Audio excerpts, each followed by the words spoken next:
Hello guys, నేను మీ Alankrita. So ఇప్పుడే లేటెస్ట్గా వచ్చిన ప్రోమో గురించి మాట్లాడడానికి వచ్చాను అనమాట. ఈ ప్రోమోలో మీకు తెలుసు, నిన్నటి ఎపిసోడ్లో సాక్స్ టాస్క్ ఏదైతే జరిగిందో దానికి ప్రేరణ సంచాలకుగా వ్యవహరించింది. ప్రేరణని సంచాలకుగా సెలెక్ట్ చేసింది కూడా యష్మి టీం వాళ్ళే. ప్రేరణ ఉంటుంది సంచాలకుగా అని చెప్పేసి ప్రతి టీం నుంచి 3 టీముల నుంచి ఒక ఇద్దరు చొప్పున గేమ్ అయితే ఆడడం జరిగింది. అయితే ఇక్కడ ఏమైపోయిందంటే బేసిక్గా నబీల్కి అన్యాయం జరిగిందనే చెప్పొచ్చు. ఇక్కడ అంటే బెనిఫిట్ ఆఫ్ డౌట్ అనే పదం వాడి ఫస్ట్ వాళ్ళు తోసేశారు. యాక్చువల్గా అభినవ్ అన్న వీళ్ళు తోసేయడం వల్ల అది వర్కౌట్ అవ్వదు కాబట్టి మళ్ళీ గేమ్ ఆడమని చెప్పిర్రు. సో ఆ విషయానికి పైగా పృథ్వీ కూడా అసలు లైవ్ చూడ అవసరం లేదు, అసలు మనకు ఫుల్ ఎపిసోడ్ చూస్తే దాంట్లోనే తెలుస్తుంది. ఆ గీతకి ఏదైతే ఉందో ఆ గీత బయట కాలు పెట్టేశాడు ఆయన ఆల్రెడీ. నేను అవుట్ అవ్వలేదు అంటే అన్ని కెమెరాలు పెట్టుకొని ఇంకా అబద్ధాలు ఆడడం ఎందుకు? అసలు పృథ్వీ అనే పర్సన్ అదరగొట్టడం తప్పితే గేమ్ ఏం ఆడట్లేదు. మీరు చూస్తే ఫుల్ ఎపిసోడ్లో వ్యాక్స్ టాస్క్ ఉంది. వ్యాక్స్ టాస్క్లో ఏమాత్రం ఆడిండు ఆయన?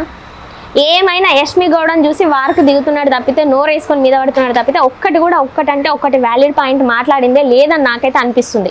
బెనిఫిట్ ఆఫ్ డౌట్స్ కింద నేను కూడా ఆడతాను, నువ్వు ఆమెను ఇట్లా కన్సిడర్ చేస్తావు, నన్ను ఎందుకు కన్సిడర్ చేయమంటే కళ్ళకు గట్టినట్టుగా అనిపిస్తుంది. ఆమెను దోషేసిరు, చేతులతో డిఫెండ్ చేయొద్దని ఆల్రెడీ గేమ్ రూల్ బుక్లో ఉంది. అయినా కానీ వీళ్ళు వాదిస్తున్నారు. ఇంకొకటి యష్మి టీం అందరూ, సోనియా వీళ్ళందరూ ఇటు సైడ్ కూర్చొని అసలు ప్రేరణను మొత్తం కన్ఫ్యూజ్ చేసేసి వాళ్ళు ఇది చేశారు వీళ్ళు ఇది చేశారు అరిచి గోల్ చేసి ప్రేరణ ఎలా చేస్తుంది తెలుసా? ఇట్లా అంటుంది. ఎవరన్నా ఓడిపోతే డాన్సులు చేస్తుంది. అసలు ఆమె పిచ్చెక్కిందా లేకపోతే బిగ్ బాస్ వాళ్ళు ఉంటే మెడిసిన్ ఇచ్చి ఆమెను కొంచెం పిచ్చి కంట్రోల్ చేయాలని నాకైతే అనిపిస్తుంది. ఇంత పెద్ద స్టేట్మెంట్ వాడుతుందని మీరు అనుకోకండి. ఒకసారి ఆ ఎపిసోడ్ చూస్తే మీకు అర్థమవుతుంది. ఎందుకంటే డీటెయిల్గా నేను ఎపిసోడ్ చూసి ఆమె బిహేవియర్ ఏంటి, ఆఖరికి విష్ణుప్రియతో ఆర్గ్యూ చేసేటప్పుడు కూడా వీళ్ళు ఆల్రెడీ చికెన్ కొన్ని పీసెస్ మటన్ పీసెస్ కొన్ని దొబ్బేశారు. మళ్ళీ వాళ్ళు మష్రూమ్ అవన్నీ తీసుకుంటే నేను చెప్పానా, నేను ఇలాగే మాట్లాడతాను, నువ్వు మాట్లాడితే మాట్లాడు లేకపోతే లేదంటుంది. నెక్స్ట్ నామినేషన్ ఉంటే మళ్ళీ నెక్స్ట్ ఆమె చీఫ్ అవుద్దని ఈమె ఎందుకు ఆలోచించలేకపోతుంది? లేకపోతే అదే పర్మనెంట్ హౌస్ అవుతుందా? ఈమె టార్గెట్ ఓన్లీ గొడవలు పెట్టుకోవడమేనా అనేది కూడా నాకు అర్థం కావట్లేదు. ఆఖరికి నిఖిల్ వాళ్ళ బెస్ట్ ఫ్రెండ్ అయినా కూడా వ్యాక్స్ ఎలా చేయాలరా అని ఆమెను సజెషన్ అడుగుతుంటే చెప్పలేదంట. నిఖిల్ చెప్తున్నాడు. సో నిఖిల్ ఓడిపోవడానికి కూడా ఆమె కూడా వన్ ఆఫ్ ది రీజన్. అసలు ఇంత బెస్ట్ ఫ్రెండ్స్ ఓడిపోతుంటే కూడా ఆమె అట్లా బిహేవ్ చేస్తుందంటే నేను అసలు తట్టుకోలేకపోయినా. అండ్ మీరు చూస్తే నబీల్కి అయితే ఖచ్చితంగా అన్యాయమే జరిగిందని చెప్పొచ్చు నబీల్ విషయంలో కూడా. బట్ కాకపోతే గేమ్ అంతా అయిపోయినాక వీళ్ళ ప్రేరణ ఇప్పుడు ఫీల్ అవుతుంది, వీళ్ళు ఎందుకు నన్ను ఇలా చేశారు అని చెప్పేసి. కాబట్టి వాళ్ళే సంచాలకుగా నిలబెట్టారు. ఇప్పుడు వాళ్ళ టీంకే విన్నింగ్ వచ్చింది. అంటే నిఖిల్ అండ్ అభినవ్ గెలిచిరు. వాళ్ళ టీంకి సగం అమౌంట్, వీళ్ళ టీంకి సగం అమౌంట్. ఆఖరికి ఎవరిని ప్రేరణ అని ఎర్రి పప్పని చేసిరు అరిచి.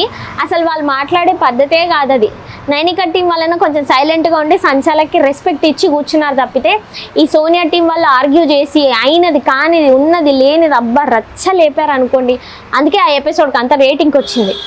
సో ఇలా జరిగిందనమాట. ప్రేరణ మాత్రం వీకెండ్లో నాగార్జున సార్ చేతిలో తంతనాలు పడిపించుకోవాల్సింది. ఎందుకంటే యాజ్ ఏ సంచాలకుగా ఆమె కరెక్ట్గా ఫోకస్ చేస్తుండాలి, కరెక్ట్గా చూస్తుండాలి, కరెక్ట్గా మాట్లాడుతుండాలి.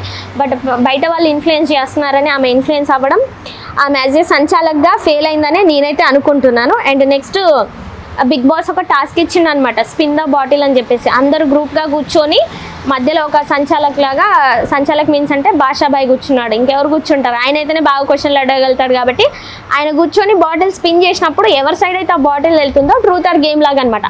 నిన్నటి ఎపిసోడ్ చూస్తే అంతగానం హైప్ ఇచ్చి గొడవలు పెట్టుకొని అదే కంటిన్యూ చేసే లేకపోతే అదే ఆర్గ్యుమెంట్ కంటిన్యూ చేస్తానో ఈ రోజు ఎపిసోడ్ కూడా మంచి బెనిఫిట్ ఆఫ్ వ్యూవర్షిప్ ఉండేదని నా ఫీలింగ్. మళ్ళీ ఎట్ ది సేమ్ టైం మళ్ళీ స్పిన్ ద బాటిల్ అని చెప్పేసి ట్రూత్ ఆర్ గేమ్ పెడితే వాళ్ళు ఇంకా మొత్తం చప్పబడిపోయారు. అలా ఆటలు కాదు, అలా పాటలు కాదు, అలా చక్కదనం కాదు. అసలు ప్రోమోనే చూడబుద్ది అలా నాకు ఫస్ట్ ఆఫ్ ఆల్.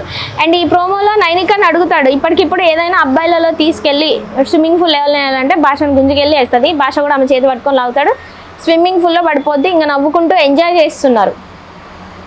బట్ నిన్నటి ఎపిసోడ్లో చూస్తే యష్మి అతి ఓవర్ యాక్షన్, అసలు అన్ని అబద్ధాలే తెలుసా. ఏం మాట్లాడినా ఏదైనా హౌస్కి చీఫ్ అయినప్పుడు అందరి డెసిషన్స్తో ఇంపార్టెంట్ తీసుకోవాలి. కానీ కనీసం రైస్ దోశకి పట్టాలా లేదంటే దాన్ని ఏం చేయాలనే విషయం కూడా ఏమైనా డిసైడ్ చేస్తుంది, వాళ్ళు ఏం తినాలని కూడా.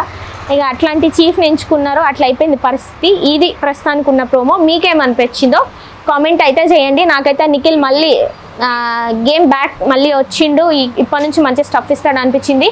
ఎందుకంటే సాక్స్ గేమ్ చూసుకున్నా తనే విన్ అయ్యిండు, at the same time spin అది పట్టుకొని బాల్ చేసే గేమ్ కూడా మంచిగా ఎఫర్ట్స్ పెట్టిండు. అండ్ నబిల్ కూడా చాలా బాగా ఆడిరు. వీళ్ళిద్దరు నిన్నటి ఎపిసోడ్ మొత్తం చూసుకుంటే వరస్ట్ ఆఫ్ ది వరస్ట్ అయితే నాకు యష్మి గౌడ అనిపించింది. సో సూపర్ డూపర్ హిట్ ఆడారు అంటే మాత్రం నబిల్ అండ్ నిఖిల్ అనిపించింది. మీకేమనిపించిందో ఖచ్చితంగా కామెంట్ చేయండి. Thank you.